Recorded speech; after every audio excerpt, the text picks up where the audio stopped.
Celebré 10 años de mi negocio. Nadie vino. Luego, mis padres, bodas de plata, necesitamos 500,000 pesos. Si aún no estás suscrito al canal, haz clic en el botón de suscripción y activa la campanita para no perderte ninguna de nuestras historias. Tu apoyo significa todo para nosotros. Si esta historia te parece interesante, déjale un like. También me encantaría saber de qué ciudad eres. Déjanos el nombre de tu ciudad en los comentarios. Ahora empecemos con la historia. El olor a leña quemada y a café recién hecho normalmente me reconfortaba. Era la esencia del esfuerzo, mi restaurante, mi sueño materializado después de una década de chingarle como solo yo sabía. Hoy, sin embargo, esos aromas se mezclaban con una amargura que me subía por la garganta. 10 años.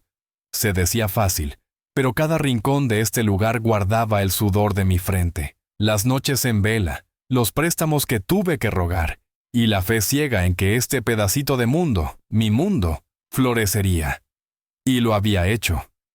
El esfuerzo era más que un negocio. Era un referente en la colonia, un lugar donde la gente venía a celebrar, a olvidar, a simplemente estar. Había invitado a mi familia, claro, a mis padres, Ricardo y Elena, a Carlos, mi hermano mayor, el eterno emprendedor de ideas ajenas, y a Sofía, la pequeña, la consentida. Una cena sencilla, íntima. Solo quería compartir con ellos este hito, este logro que en el fondo también era un poco suyo, o así quería creerlo. Recordaba como si fuera ayer las palabras de mi padre cuando le conté mis planes. Un restaurante. «Mateo, ¿estás loco? Ese changarrito no te va a dar de comer. Mejor búscate un trabajo seguro». Mi madre, Elena, había sido más sutil. «Ay, hijito, ¿qué necesidad tienes de arriesgarte tanto?» Carlos se había burlado abiertamente. Y Sofía, bueno, Sofía era demasiado joven entonces para entender. Pero aquí estaba, 10 años después, con las mesas listas, el menú especial que había diseñado con tanto esmero y un pastel sencillo pero elegante, que había encargado a doña Remedios, la mejor repostera del barrio. Eran las 8 de la noche, la hora acordada. Mis empleados, que eran más como mi segunda familia, me miraban con una mezcla de expectación y compasión disimulada. Toño, el parrillero, un hombretón con corazón de pollo, me dio una palmada en la espalda. «Felicidades, patrón. 10 años se dicen fácil, pero usted es un chingón», le sonreí agradecido. «Gracias, Toño. A ver si llegan estos. Las 8:30. Nada, ni un mensaje, ni una llamada perdida». El murmullo de los otros comensales llenaba el local. Risas, conversaciones animadas. Yo sentía como la esperanza se encogía en mi pecho como un puño apretado. 9 de la noche.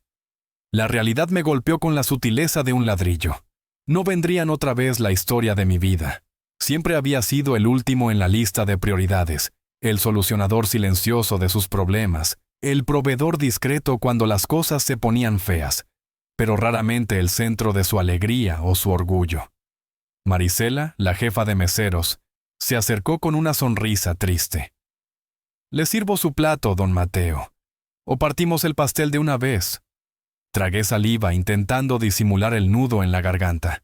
«Adelante, Marisela. Trae el pastel y sírvanse todos una rebanada, por favor. Y que Toño destape esa botella de tequila que teníamos guardada. Hoy celebramos todos». Mis empleados aplaudieron un poco por compromiso, un mucho por cariño genuino, lo sabía. Mientras cortaba la primera rebanada, la imagen de mi familia cruzó mi mente. Mi madre cegaramente estaría viendo su telenovela, mi padre pegado al fútbol, Carlos en alguna fiesta prometiendo negocios que nunca se concretarían, y Sofía absorta en su teléfono. ¿Se habrían acordado siquiera? Probablemente no. Y si lo hicieron, seguro encontraron una excusa más importante. Comí el pastel en silencio en una de las mesas del rincón, observando a mi equipo disfrutar del pequeño festejo improvisado. El sabor era dulce, pero a mí me sabía a la vieja y conocida decepción. 10 años, pensé. y para ellos sigue siendo como si nada. Una punzada de algo más que tristeza me recorrió. Era rabia, una rabia fría y silenciosa que había estado acumulándose durante años. Decidí en ese instante que algo tenía que cambiar. No sabía qué ni cómo, pero la costumbre del desdén había llegado a su fin. Saqué mi celular y discretamente empecé a tomar notas mentales de los últimos desplantes, de las últimas ayudas económicas que me habían solicitado. Por si acaso, uno nunca sabe cuando la memoria decide jugar malas pasadas o cuando se necesita tener las cuentas claras. Esta vez no lo iba a dejar pasar tan fácilmente. Esta vez el olvido no sería mi única respuesta. Pasaron 3 días. 3 días en los que me sumergí en el trabajo como un náufrago aferrado a una tabla. El esfuerzo requería mi atención constante, y yo se la daba encontrando en sus paredes, y en el trajín diario, un refugio contra el escozor de la indiferencia familiar. Intentaba convencerme de que no me importaba, de que ya estaba acostumbrado, pero la espina seguía ahí clavada y profunda.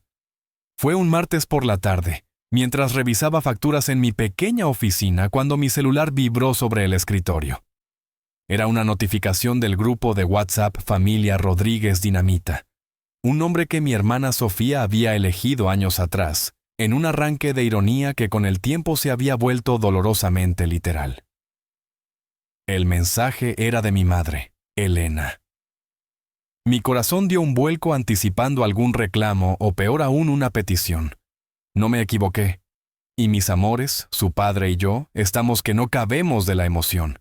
Comenzaba el mensaje plagado de emojis de copas de champán y anillos. Como saben, este año cumplimos nuestros 25 años de casados, nuestras bodas de plata, y hemos decidido celebrarlo como Dios manda con nuestras bodas de plata de oro, escribió. Como si añadirle de oro al asunto lo hiciera más importante o justificara lo que vendría después. Hemos encontrado una hacienda preciosa a las afueras de Cuernavaca, ideal para un fin de semana inolvidable con toda la familia y amigos cercanos. Ya nos vimos bailando el vals. Tragué saliva, Cuernavaca, hacienda, fin de semana. Las palabras resonaban en mi cabeza como campanas de alarma. Seguí leyendo. Y bueno, Mateío, mi rey, ese apelativo cariñoso que solo usaba cuando necesitaba algo grande, como siempre ha sido nuestro pilar, nuestro hijo más centrado y exitoso. Y ahora aquel esfuerzo.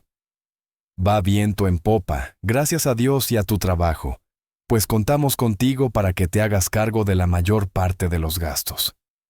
Calculamos que con unos 500,000 pesos la armamos en grande para la renta del lugar, el banquete, la música, el vestido nuevo que necesito. Tú sabes lo esencial será la boda que tu padre y yo nunca tuvimos. $500,000. 500,000. Casi me ahogo con mi propia saliva. La desfachatez era de otro planeta. 10 años de mi negocio ignorados. Y ahora esto, sin una pizca de remordimiento, sin una sola mención a mi aniversario. Mi sangre comenzó a hervir. Un calor que me subió desde los pies hasta la cabeza. Antes de que pudiera procesarlo del todo, llegaron las respuestas de mis hermanos. Carlos fue el primero.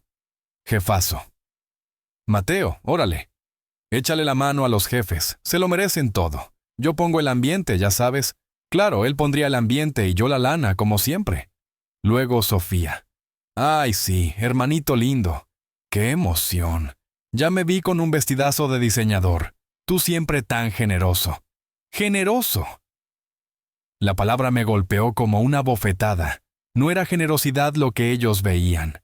Era una obligación no escrita, un derecho adquirido sobre mi trabajo y mis ingresos. Cerré los ojos un instante. Respiré hondo. La rabia fría que había sentido la noche de mi aniversario volvió con fuerza renovada, pero esta vez venía acompañada de una claridad absoluta. Se acabó.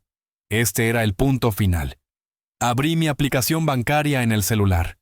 Busqué la cuenta de mi madre. Tecleé la cantidad. 20 pesos. 20 miserables pesos. En el concepto de la transferencia escribí para sus magnas bodas de plata de oro.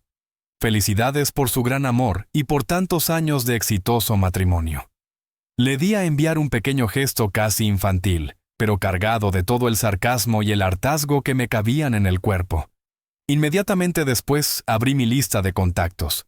Padre bloquear, madre bloquear, Carlos bloquear, Sofía bloquear.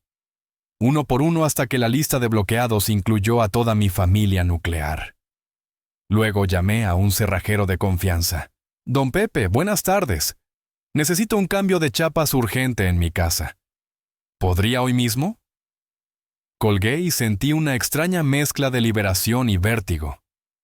Estaba solo, oficialmente solo, pero por primera vez en mucho tiempo sentía que tenía el control. Tomé mi celular de nuevo y le escribí a Lorena, mi amiga de toda la vida, la única que conocía mis luchas sin juzgarme. Lore, ¿tienes un chance para un café? Necesito desahogarme, y sí, creo que esta vez voy a necesitar un consejo legal preliminar. Las cosas se pusieron color de hormiga. Su respuesta no tardó. Claro, Mateo, donde siempre. Llego en media hora y no te preocupes, para eso estamos los amigos. Respiré aliviado. Al menos no estaba completamente solo en esta batalla que apenas comenzaba. Los 2 días siguientes transcurrieron en una tensa calma, como la quietud que precede a la tormenta. Me enfoqué en el esfuerzo tratando de mantener una fachada de normalidad, aunque por dentro sentía un torbellino.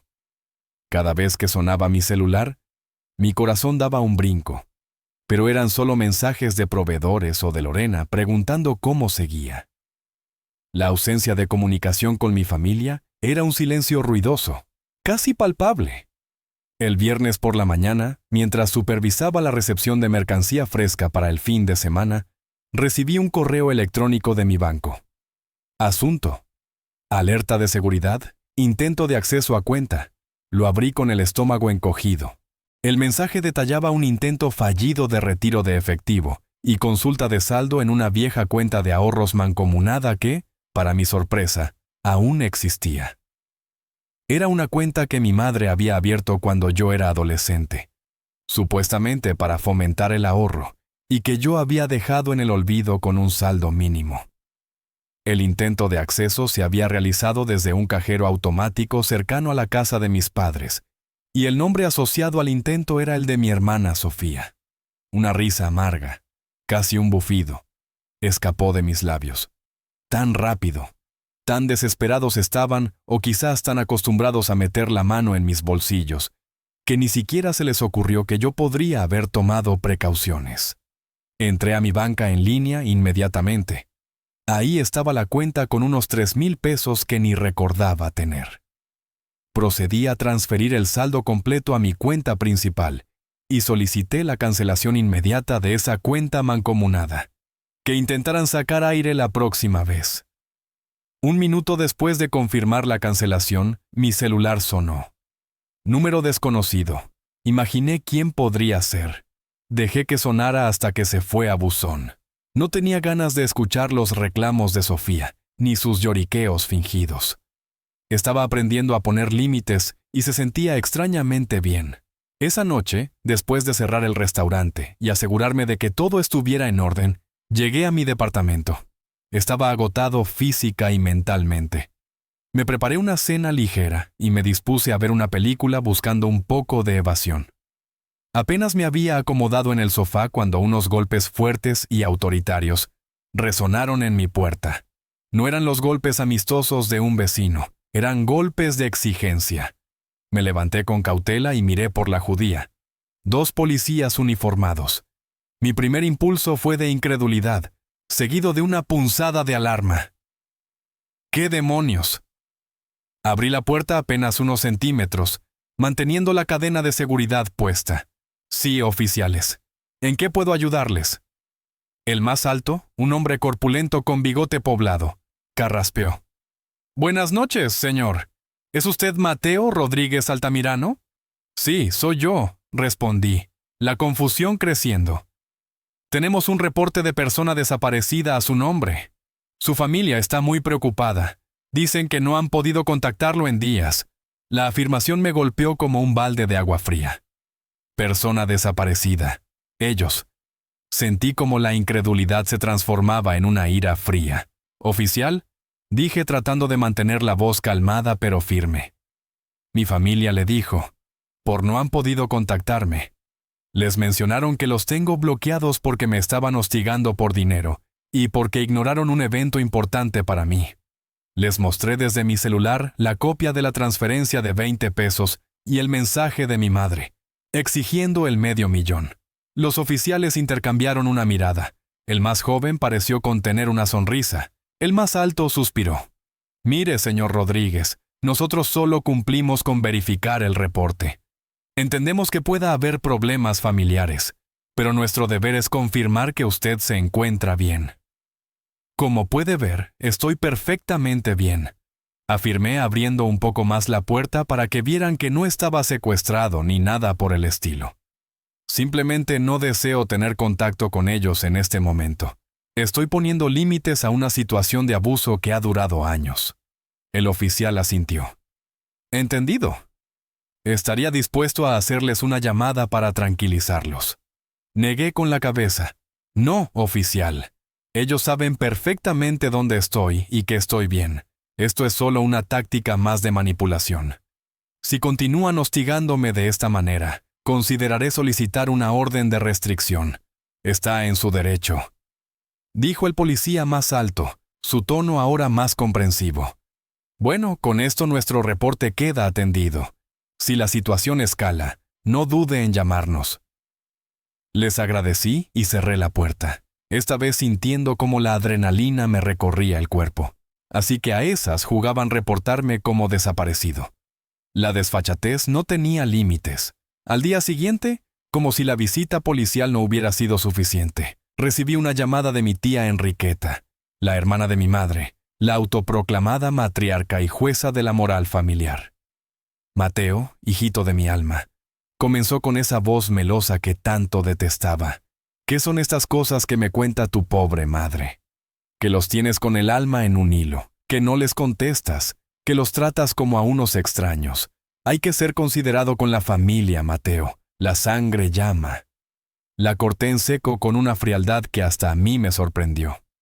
Tía Enriqueta, con todo respeto, le agradezco su preocupación. Pero estos son asuntos entre mis padres, mis hermanos y yo. Y la familia, tía, también debe aprender a respetar los límites de sus miembros. Que tenga buen día. Y colgué antes de que pudiera soltar otra de sus peroratas. Definitivamente la guerra había comenzado y yo por primera vez estaba dispuesto a pelearla con todas mis armas. Consultar a Lorena y al licenciado Bermúdez ya no era una opción, era una necesidad imperante. El fin de semana se acercaba, y con él, un aumento en el volumen de trabajo en el esfuerzo. Estaba en plena hora pico del almuerzo del sábado, coordinando a los meseros y asegurándome de que todo fluyera en la cocina cuando Marisela se acercó con el rostro tenso. Don Mateo tiene visita afuera. Dicen que son su familia y que necesitan hablar con usted urgentemente. Un escalofrío me recorrió la espalda. ¿Están haciendo una escena? Pregunté en voz baja. Marisela negó con la cabeza. No están serios. Su padre, su madre y su hermano Carlos. Suspiré. Sabía que este momento llegaría. Diles que en un momento los atiendo en mi oficina. Y Marisela, por favor, discreción total con el personal y los clientes. Ella asintió y se retiró. Terminé de dar unas indicaciones y me dirigí a mi pequeña oficina, un cubículo apenas separado del bullicio del restaurante por una puerta de madera. Al entrar, los encontré allí ocupando el poco espacio disponible. Sus rostros eran un poema. Mi madre, Elena, con los ojos enrojecidos y el ictus de víctima que también sabía interpretar. Mi padre Ricardo, con una expresión de falsa decepción y gravedad. Y Carlos, mi hermano, con los brazos cruzados y una mirada desafiante que apenas ocultaba su nerviosismo. Hasta que te dignas a darnos la cara, Mateo. Siseó mi madre en cuanto cerré la puerta. Mamá, estoy trabajando. Este es mi lugar de trabajo, respondí con calma, sentándome detrás de mi modesto escritorio. ¿Qué se les ofrece? ¿Qué se nos ofrece?, repitió Ricardo alzando la voz. Se nos ofrece que nos expliques qué mosca te picó. ¿Por qué nos bloqueaste? ¿Por qué nos mandaste esa miseria de 20 pesos para nuestras bodas de plata? ¿Y qué es eso de que la policía tuvo que ir a buscarte como si fueras un delincuente? Carlos añadió con sorna. Siempre te has creído mucho, ¿verdad? El gran empresario, pero sigue siendo nuestro hermano y ellos son tus padres. Un poco de respeto, ¿no? Dejé que terminaran su descarga. Luego los miré uno por uno fijamente. Respeto, comencé. Mi voz sorprendentemente firme. ¿Ustedes saben lo que es el respeto? Respeto es acordarse del 10º aniversario del negocio que me ha costado sangre, sudor y lágrimas levantar. Respeto es no exigir $500,000 como si fuera mi obligación mantener sus lujos. Respeto es no intentar acceder a mis cuentas bancarias a mis espaldas. Respeto es no mandarme a la policía con un cuento de que estoy desaparecido. Elena soltó un sollo. Teatral. Pero hijo, somos tu familia. Todo lo que hemos hecho ha sido por tu bien. Te dimos la vida, te criamos. Y yo se los agradezco, repliqué. Pero eso no les da derecho a tratarme como su cajero automático personal y su saco de boxeo emocional. ¿Quieren hablar de lo que han hecho por mí? Hablemos también de lo que yo he hecho por ustedes, sin queja durante años. Y entonces, la compuerta se abrió. Con una frialdad que no sabía que poseía, comencé a enumerar.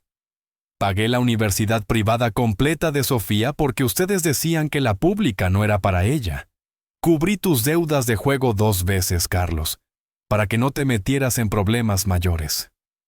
Le compré el coche a papá porque el suyo ya no daba para más. He financiado cada emprendimiento fallido tuyo, papá, desde la cría de avestruces hasta la importación de baratijas chinas. Pagué la liposucción de mamá el año pasado porque quería verse guapa para el crucero, que por cierto también pagué yo en gran parte. Y la lista sigue y sigue. Se hizo un silencio denso en la oficina. Sus rostros habían pasado de la indignación a una especie de estupor culpable. Pero eso es lo que hacen las familias. Se apoyan, balbuceó Ricardo, aunque su voz carecía de convicción. Apoyarse es una cosa, papá. Ser un parásito es otra. Solté la palabra flotando en el aire, pesada y cortante. Estoy harto de ser el único que da, el único que se sacrifica, el único que tiene responsabilidades. ¿Cuándo se han preocupado ustedes por mí? ¿Por mis sueños, mis miedos, mis necesidades? Nunca. Para ustedes solo soy el cheque a fin de mes, el solucionador de problemas. Elena intentó un último chantaje. Te vas a quedar solo, Mateo. Un hombre sin familia no es nada. ¿Te vas a arrepentir de esto? La miré directamente a los ojos. Mamá, he estado solo durante años, rodeado de ustedes, y no me voy a arrepentir. Lo único que lamento es no haber hecho esto mucho antes. Se acabó. Ya no hay más. Ahora, si me disculpan, tengo un restaurante que atender. Me levanté, abrí la puerta y los miré por última vez. Sus caras eran un amasijo de rabia, incredulidad y quizás un atisbo de miedo. Salieron en silencio, empujándose torpemente en el estrecho pasillo. Cuando se fueron, sentí un agotamiento profundo, pero también una extraña sensación de ligereza. Había dicho lo que necesitaba decir. La guerra, sin embargo, estaba lejos de terminar. Presentía que su siguiente movimiento sería más desesperado y no me equivocaba. Después de la confrontación en mi oficina, hubo unos días de silencio ominoso. Un silencio que no me tranquilizaba en absoluto. Al contrario, me ponía más alerta. Sabía que mi familia no se quedaría de brazos cruzados después de la sarta de verdades que les había arrojado, y sobre todo después de haberles cortado el suministro financiero. Me imaginaba a mi madre Elena, maquinando alguna estrategia para hacerme entrar en razón, a mi padre Ricardo, lamentándose de su mala suerte con un hijo tan desagradecido, y a Carlos. A Carlos lo imaginaba buscando la manera de seguir viviendo del cuento, quizás incluso de vengarse. Fue Lorena quien me llamó una tarde, su voz teñida de preocupación. «Mateo, ¿estás sentado? Tengo algo que contarte que no te va a gustar nada». «Dime, Lore, ya estoy curtido de espanto», respondí, aunque un mal presentimiento comenzó a formarse en mi estómago. Estuve comiendo con una colega de esas que se mueven mucho en el ambiente de los notarios y corredores públicos, y casualmente mencionó que un tal Carlos Rodríguez Altamirano andaba muy movido, presumiendo que estaba a punto de convertirse en socio mayoritario de un restaurante muy exitoso en la colonia Roma. El Esfuerzo. Para ser exactos, dijo que su hermano, el dueño actual, no estaba en sus cabales y que él iba a salvar el negocio familiar. Sentí que la sangre se me helaba en las venas. Carlos, socio mayoritario, salvar el negocio, pero si él no sabía ni freír un huevo. ¿Estás segura, Lorena? ¿Mencionó mi nombre completo o el del restaurante? Absolutamente. Mateo Rodríguez Altamirano y El Esfuerzo. Mi colega incluso comentó que le pareció raro porque sabía que el restaurante era tuyo y que te iba muy bien. Dice que este Carlos tuyo estaba con un tipo de aspecto medio leguleello y que hablaban de poderes notariales y actas constitutivas. Colgué con Lorena sintiendo una náusea fría. Esto era más que una rabieta familiar, más que un intento de sacarme dinero. Esto era un ataque directo a mi patrimonio, a mi trabajo, a mi vida. Recordé vagamente un poder notarial que había firmado hacía muchos años cuando recién empezaba con el restaurante. Un poder general para pleitos y cobranzas y actos de administración que mi padre me había insistido en firmar por si alguna vez te pasa algo, hijo, para poder ayudarte con el negocio. Yo, ingenuo y confiado, lo había firmado sin darle mayor importancia. Cegaramente ese poder andaba traspapelado en algún cajón de la casa de mis padres. No esperé ni un minuto más. Llamé al licenciado Bermúdez. Le expliqué la situación con la mayor calma que pude reunir. Su reacción fue inmediata y seria. «Mateo, esto es grave. Necesito que venga a mi despacho mañana a primera hora con copia de todos los documentos constitutivos de su empresa y cualquier información que tenga sobre ese poder notarial. Si lo que su amiga escuchó es cierto, podríamos estar ante un intento de fraude o de administración fraudulenta. Tenemos que actuar rápido para blindar su negocio». Esa noche apenas pegué ojo. La idea de que Carlos, el vago de mi hermano, el que nunca había trabajado un día honesto en su vida, pudiera siquiera intentar arrebatarme el esfuerzo, me revolvía las entrañas. A la mañana siguiente, a las 8 en punto estaba en la sala de espera del licenciado Bermúdez. Le entregué todos los papeles que tenía. Él los revisó con atención, haciendo preguntas puntuales. Luego hizo un par de llamadas. Su rostro se ensombreció.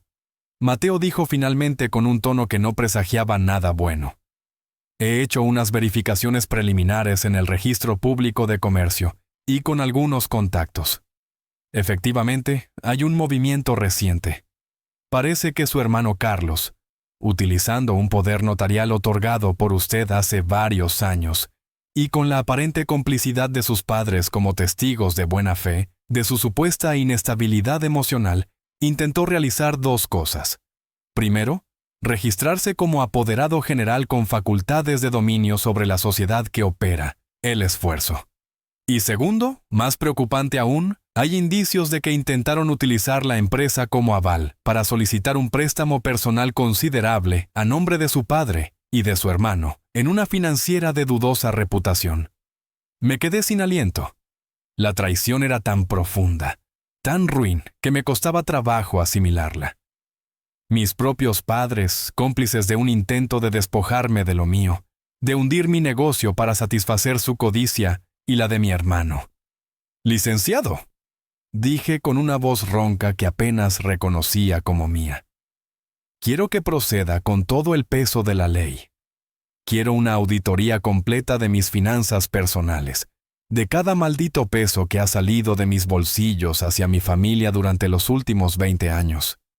Y preparo una demanda por este intento de fraude, y si es necesario denúncielos penalmente. No voy a permitir que destruyan lo único que es verdaderamente mío. lo único que he construido con mis propias manos. El licenciado Bermúdez asintió con gravedad. Cuenta con ello, Mateo. Esto no se va a quedar así. Vamos a demostrarles que con la ley no se juega y que la ambición desmedida tiene consecuencias. Salí de su despacho con una determinación de hierro. Ya no había espacio para la duda ni para la tristeza, solo para la justicia. La guerra había escalado a un nivel que nunca imaginé, pero ahora más que nunca estaba listo para luchar hasta el final. Los días siguientes fueron un torbellino de actividad legal y financiera. El licenciado Bermúdez se movió con una rapidez y eficiencia impresionantes. Lo primero fue interponer medidas cautelares urgentes ante un juez para bloquear cualquier intento de modificación en el acta constitutiva de mi empresa o el uso de su nombre para fines crediticios sin mi consentimiento. Expreso y actual. Paralelamente, presentó una denuncia penal formal ante el Ministerio Público por el delito de intento de fraude y administración fraudulenta, señalando a mi hermano Carlos como principal perpetrador y a mis padres Ricardo y Elena como posibles cómplices o encubridores. Mientras el entramado legal se ponía en marcha, yo me dediqué con la ayuda de un contador recomendado por el propio Bermúdez a la titánica tarea de realizar una auditoría exhaustiva de mis finanzas personales de los últimos 20 años. Fue un proceso doloroso y revelador. Reviví cada petición de ayuda, cada préstamo que nunca fue devuelto, cada emergencia familiar que yo había cubierto sin chistar. Colegiaturas universitarias de Sofía que ascendían a una fortuna, incluyendo intercambios al extranjero y cursos que abandonó a la mitad. Las múltiples ocasiones en que saqué a Carlos de problemas económicos, desde deudas de juego hasta negocios fallidos en los que invertía dinero que no era suyo. Los caprichos de mi madre, remodelaciones de la casa familiar, viajes, ropa cara, los proyectos de mi padre que siempre terminaban en números rojos y que yo tenía que rescatar. Cada cifra era una bofetada, una evidencia más del abuso sistemático al que había sido sometido. El contador, un hombre serio y meticuloso llamado don Armando, me miraba a veces con una mezcla de asombro y compasión. «Joven Mateo», me dijo un día, mientras revisábamos un fajo de transferencias antiguas, usted no tenía una familia, tenía una sanguijuela corporativa. Cuando finalmente tuvimos el informe completo, la cifra total me dejó sin aliento. A pesar de que ya me lo esperaba, más de 6 millones de pesos, 6.450.000 para ser exactos. Una vida entera de trabajo, de ahorros, de sacrificios, resumida en un número que representaba la magnitud de su codicia y mi ingenuidad. Le envié una copia del informe a Lorena. Su respuesta fue un mensaje de voz cargado de indignación. «Mateo, no puedo creerlo. Es que esto es criminal. Amigo, tienes todo el maldito derecho del mundo a hacer lo que estás haciendo. No dejes que te hagan dudar ni un segundo. Estoy contigo hasta el final». Sus palabras fueron un bálsamo en medio de la tormenta.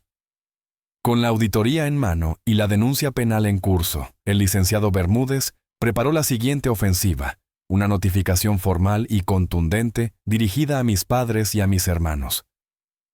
El documento entregado por un actuario en sus respectivos domicilios detallaba el intento de fraude empresarial, adjuntaba un resumen de la denuncia penal contra Carlos e incluía el informe completo de la auditoría financiera con la exigencia formal de la restitución íntegra de los 6.450.000 pesos.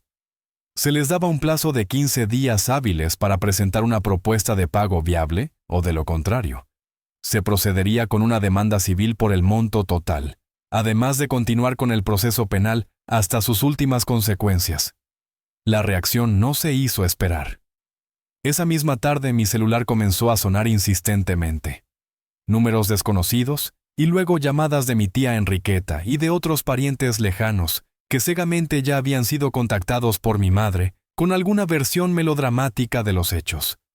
No contesté ninguna. Dejé que el licenciado Bermúdez manejara cualquier comunicación oficial.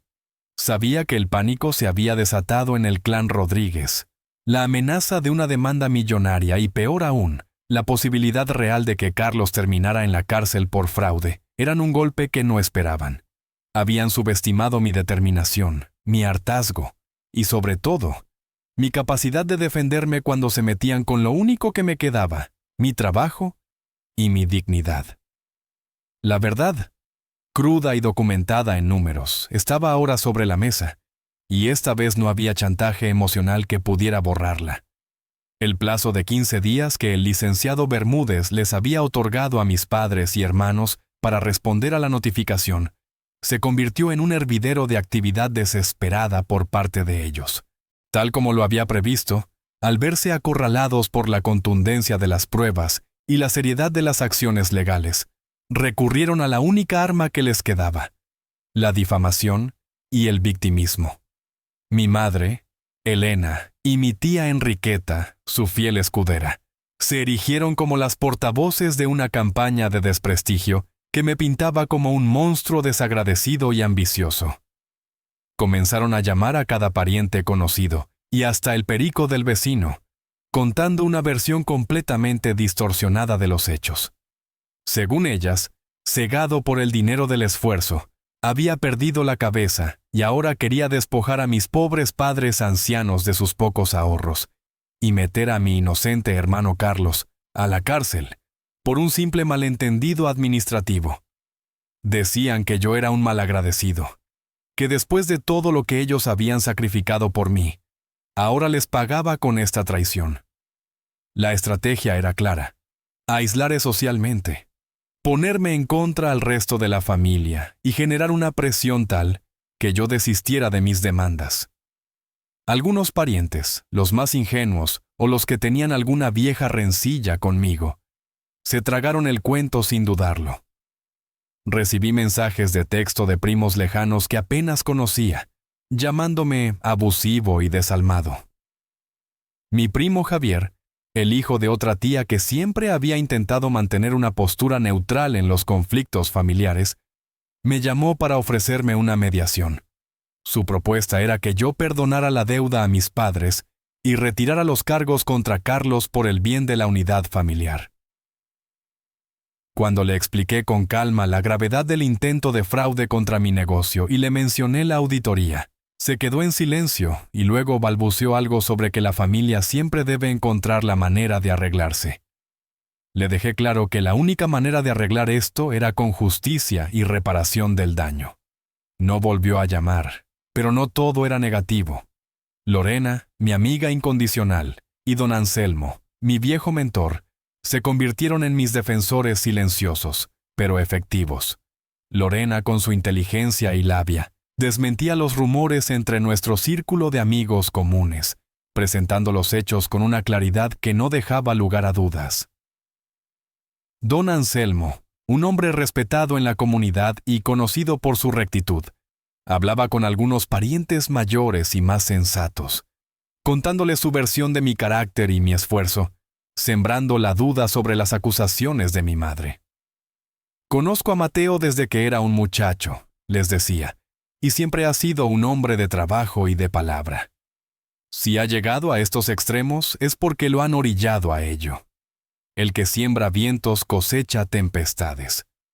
Mientras tanto, la campaña de desprestigio intentó escalar al ámbito de mi negocio.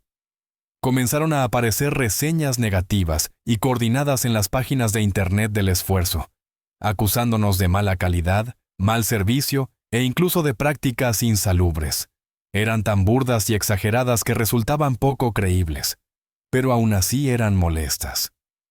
El licenciado Bermúdez, previendo esto, ya tenía lista una estrategia para documentar estas acciones como parte del hostigamiento y solicitar su eliminación a las plataformas, además de rastrear su origen, que invariablemente apuntaba a perfiles falsos creados recientemente o a conocidos de mi hermano Carlos. También recibimos un par de visitas sorpresa de inspectores de salubridad y de la Profeco, alertados por denuncias anónimas. Afortunadamente, el esfuerzo siempre había operado con los más altos estándares, y las inspecciones no encontraron nada fuera de lugar. Paralelamente, la denuncia penal contra Carlos seguía su curso. Fue citado a declarar ante el Ministerio Público una experiencia que, según supe después, lo dejó pálido y tembloroso. La amenaza de enfrentar un proceso penal formal, con la posibilidad real de terminar en prisión si se comprobaba el dolo en el intento de fraude, comenzaba a hacer mella en su arrogancia. Mis padres intentaron contratar a un abogado para él, pero los honorarios eran elevados, y sus recursos, ahora sin mi contribución, eran limitados. Yo, por mi parte, me mantenía firme construyendo un muro de indiferencia ante sus ataques. Cada intento de difamación, cada llamada de un pariente intentando sermonearme, solo reforzaba mi convicción de que estaba haciendo lo correcto. Habían vivido por años de mi esfuerzo y mi silencio. Ahora tendrían que enfrentar las consecuencias de sus actos, y mi voz, amplificada por la ley y la verdad. El juego había cambiado, y yo no pensaba ceder. El plazo de 15 días expiró sin que mi familia presentara una propuesta de pago formal o una contraoferta razonable a la exigencia de restitución de los más de 6 millones de pesos. Lo único que recibimos en el despacho del licenciado Bermúdez fue una carta torpemente redactada por un abogado de barrio contratado a última hora por mis padres, en la que negaban cualquier mala intención. Calificaban el intento de fraude de Carlos como un error de juicio y la auditoría como una exageración malintencionada. Proponían, a manera de gesto de buena voluntad, una ridícula suma de 50,000 pesos como compensación única y final por cualquier molestia ocasionada. El licenciado Bermúdez y yo casi nos reímos al leerla. Era evidente que seguían sin entender la gravedad de la situación, o peor aún, creían que con una nueva manipulación podrían librarse de sus responsabilidades. La respuesta de mi abogado fue inmediata y categórica. Se rechazaba su oferta por ser insultante e inadmisible. Se les reiteraba la exigencia del monto total adeudado según la auditoría y se les informaba que ante su nula voluntad de reparación, se procedería de inmediato con la demanda civil por el monto total, además de impulsar con mayor ahínco el proceso penal contra Carlos. La notificación de la demanda civil con la solicitud de embargo precautorio de bienes fue la siguiente bomba que les estalló en las manos. Ahora la cosa iba en serio. Ya no eran solo amenazas veladas o citatorios del Ministerio Público para Carlos. Era la perspectiva real de perder lo poco que tenían. Fue entonces cuando el verdadero desmoronamiento comenzó. Ricardo, mi padre, quien siempre había mantenido una fachada de hombre de mundo y negocios, aunque estos siempre fracasaran, empezó a mostrar fisuras. Supe por don Anselmo, quien a su vez se enteró por un conocido en común que mi padre había tenido que vender su coche de lujo, ese que tanto presumía, y que irónicamente yo le había ayudado a comprar hacía unos años. El dinero obtenido apenas cubrió algunas deudas urgentes y los primeros honorarios del abogado de Carlos. Elena, mi madre, entró en una espiral de crisis nerviosas y llamadas desesperadas a parientes cada vez más lejanos, pidiendo dinero prestado y contando su versión victimista de la historia. Algunas tías le dieron pequeñas cantidades por lástima, pero nadie estaba dispuesto a arriesgar su patrimonio para cubrir una deuda millonaria originada por la ambición de su hijo y la complicidad de ella. Las pocas joyas buenas que tenía, muchas de ellas regalos míos en cumpleaños o navidades pasadas, tuvieron que ser empeñadas o malbaratadas. Carlos, enfrentando la perspectiva de un juicio penal y sin recursos para una defensa adecuada, comenzó a derrumbarse. Su arrogancia se transformó en miedo puro. Dejó de salir, de contestar el teléfono y, según rumores, pasaba los días encerrado, culpando a mis padres por haberlo metido en esto y a mí por ser un monstruo sin corazón. La realidad de que sus acciones tenían consecuencias legales severas finalmente lo había alcanzado. Sofía, mi hermana menor, la que siempre había vivido en una burbuja de privilegios financiados por mí, también tuvo que enfrentar un duro despertar. Tuvo que vender su propio coche, un modelo reciente que yo le había regalado al graduarse, para contribuir a los gastos legales de Carlos y a la subsistencia familiar.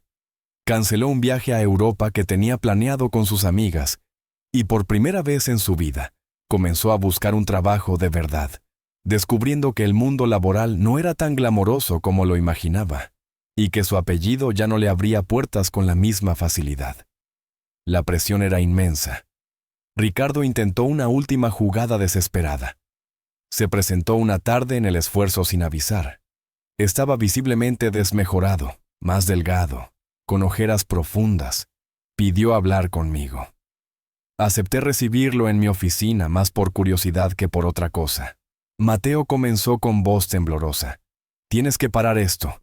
Tu madre está enferma de los nervios. Carlos no duerme. Sofía está destrozada. Nos estás destruyendo. Lo miré con frialdad. Yo no los estoy destruyendo, papá. Ustedes se destruyeron solos el día que decidieron que yo era su fuente inagotable de recursos y que podían intentar robarme impunemente. ¿Traes una propuesta de pago seria? Un reconocimiento del daño que intentaron hacerme. Balbuceo algo sobre que no tenían dinero, que era imposible pagar esa cantidad, que la familia debía perdonarse. El perdón se gana, papá, le dije. ¿Y ustedes no han hecho nada para merecerlo? La deuda está documentada, el intento de fraude también. Si no hay una propuesta real, el licenciado Bermúdez seguirá adelante con todo. Ahora, si me disculpas, tengo trabajo. Se fue cabizbajo, derrotado. No sentí compasión, solo una amarga constatación de que a veces la única forma de que algunas personas entiendan es llevándolas hasta el límite de sus propias acciones. El ultimátum estaba sobre la mesa y el tiempo corría en su contra. El proceso legal, una vez activado en toda su magnitud, se convirtió en una pisonadora para mi familia. La demanda civil por la restitución de los más de 6 millones de pesos avanzaba y con ella la amenaza constante del embargo de cualquier bien que aún pudieran poseer. Pero fue el proceso penal contra Carlos lo que realmente los puso contra la pared. El Ministerio Público con las pruebas del intento de fraude, el poder notarial alterado, los testimonios de los empleados de la financiera y los peritajes caligráficos que el licenciado Bermúdez había conseguido, encontró elementos suficientes para consignar el caso ante un juez penal. Carlos fue formalmente acusado del delito de tentativa de fraude y administración fraudulenta. La posibilidad de una sentencia de prisión se volvió una sombra tangible que lo perseguía, y noche. Ante este panorama y con los recursos económicos agotados, el abogado de Carlos, un defensor de oficio asignado por el tribunal, ya que no podían costear uno particular de renombre, les aconsejó buscar una salida negociada, un procedimiento abreviado o una suspensión condicional del proceso, lo que implicaría como mínimo el reconocimiento de los hechos y la aceptación de una reparación del daño. Fue el licenciado Bermúdez quien me comunicó la propuesta de la defensa de Carlos. Estaban dispuestos a que Carlos aceptara su culpabilidad en un procedimiento abreviado, lo que le evitaría un juicio largo y una posible condena mayor, a cambio de una pena reducida que podría incluir libertad condicional y la obligación de firmar periódicamente ante el juzgado. Como parte del acuerdo, Carlos tendría que emitir una disculpa pública por escrito, dirigida a mí y a la empresa, reconociendo el intento de fraude y el daño moral causado. Además, se comprometería a un plan de pago simbólico a muy largo plazo por una fracción mínima del perjuicio económico, más como un acto de contrición que como una reparación real, pues era evidente que estaba en la ruina total. Lo medité cuidadosamente. Lorena y don Anselmo me aconsejaron considerar la propuesta. «Mateo», dijo don Anselmo, «el dinero va y viene, pero la tranquilidad y la justicia moral a veces valen más. Que reconozca su culpa públicamente es una victoria importante para ti. Demuestra que tenías razón». Lorena añadió, «Además, un juicio largo sería desgastante para ti también emocional y económicamente. Si él acepta su culpa, se cierra ese capítulo penal que es el más feo». Tenían razón. Mi objetivo principal nunca fue ver a Carlos tras las rejas por años, sino que se reconociera la verdad y que se detuviera el abuso. Acepté la propuesta con la condición de que la disculpa pública fuera clara y sin ambigüedades. Así se hizo. Carlos, en una audiencia breve y tensa, aceptó su culpabilidad, leyó la disculpa redactada por los abogados y recibió una sentencia suspendida. Salió del juzgado como un hombre quebrado con la humillación marcada en el rostro.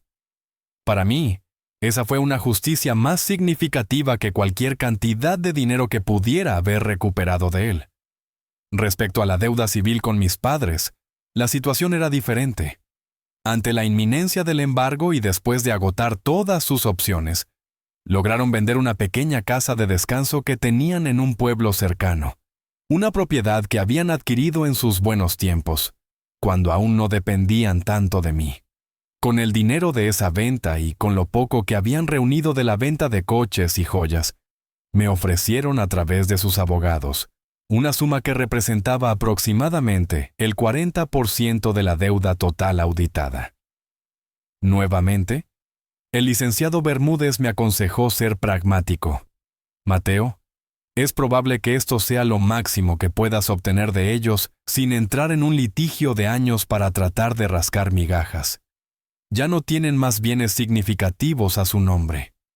Aceptar esta suma como finiquito principal de la deuda monetaria directa con ellos te permitiría cerrar este capítulo y seguir adelante.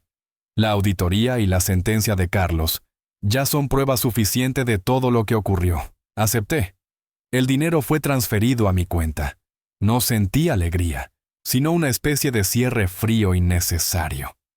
El resto de la deuda quedó como un recordatorio de su pasado, pero ya no me pesaba. Había recuperado una parte sustancial, y lo más importante, había recuperado mi paz y mi dignidad. Las consecuencias para mi familia fueron devastadoras, pero autoinfligidas. Tuvieron que mudarse de la casa familiar de toda la vida, que era demasiado grande y costosa de mantener, a un pequeño departamento rentado en una zona mucho más modesta. Ricardo consiguió un trabajo de medio tiempo como vigilante en un estacionamiento. Elena, sumida en la depresión, apenas salía de casa. Sofía luchaba por adaptarse a un trabajo de recepcionista con un sueldo mínimo. La tía Enriqueta y el primo Javier, al ver que ya no había nada que obtener ni ninguna influencia que ejercer, se distanciaron por completo. El clan Rodríguez, antes tan orgulloso y demandante, estaba social y económicamente desmantelado. Yo, mientras tanto, me concentraba en el esfuerzo que seguía prosperando y en las relaciones sanas que había cultivado con Lorena y don Anselmo. La justicia, aunque parcial y agridulce, había llegado. Había pasado poco más de un año desde que los capítulos más turbulentos con mi familia se habían cerrado. La vida había encontrado un nuevo ritmo más sereno y auténtico. El esfuerzo no solo se mantenía, sino que había crecido.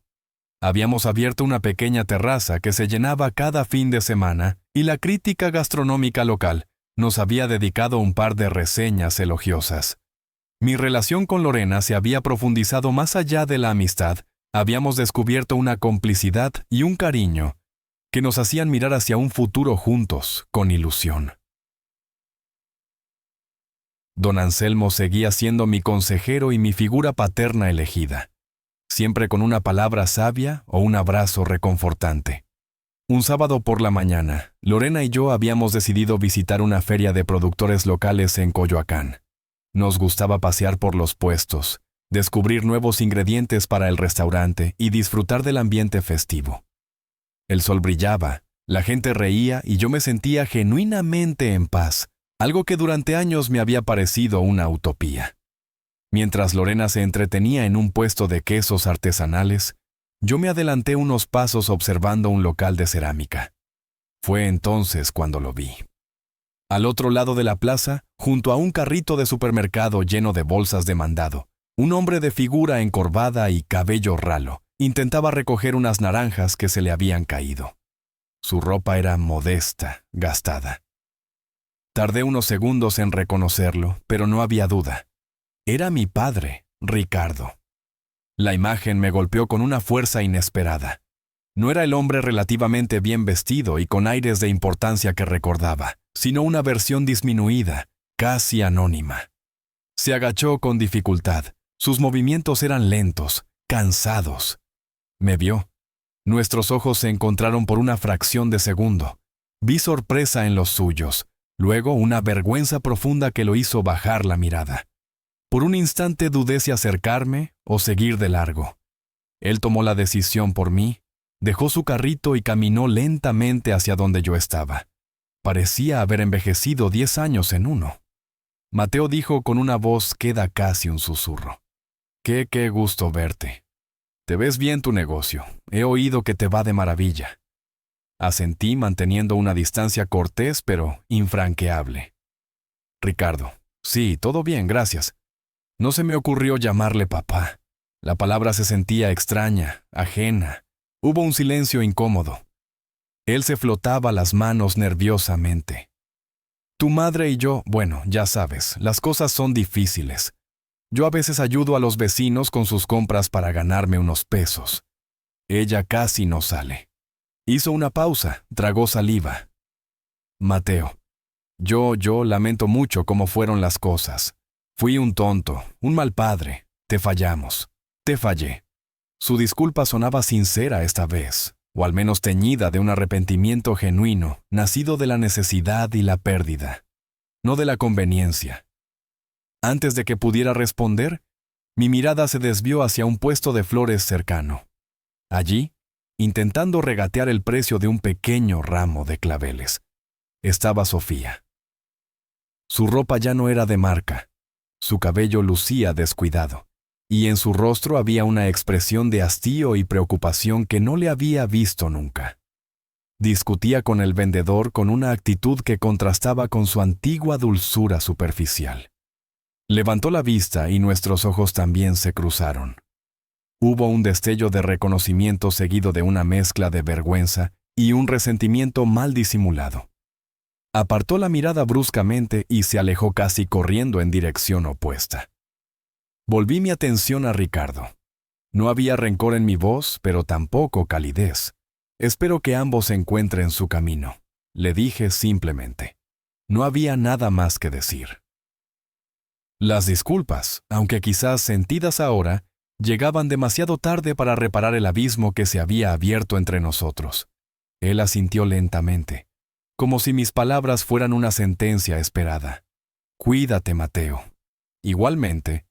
Ricardo se dio la vuelta y regresó a su carrito de mandado.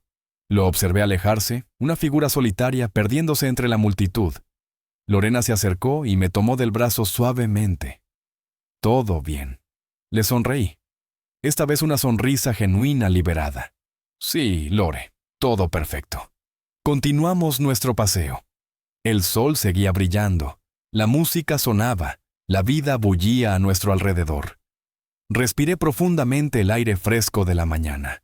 La familia que una vez me había definido por sus expectativas y sus abusos, era ahora solo un eco lejano, una cicatriz que recordaba una batalla ganada. Había pagado un precio alto por mi libertad y mi paz, pero cada día confirmaba que había valido la pena. Mi presente era sólido, construido sobre mis propios términos, y mi futuro al lado de Lorena, y con el apoyo de gente como don Anselmo, se sentía lleno de posibilidades. La sombra del pasado ya no me alcanzaba. Por fin era verdaderamente libre. M.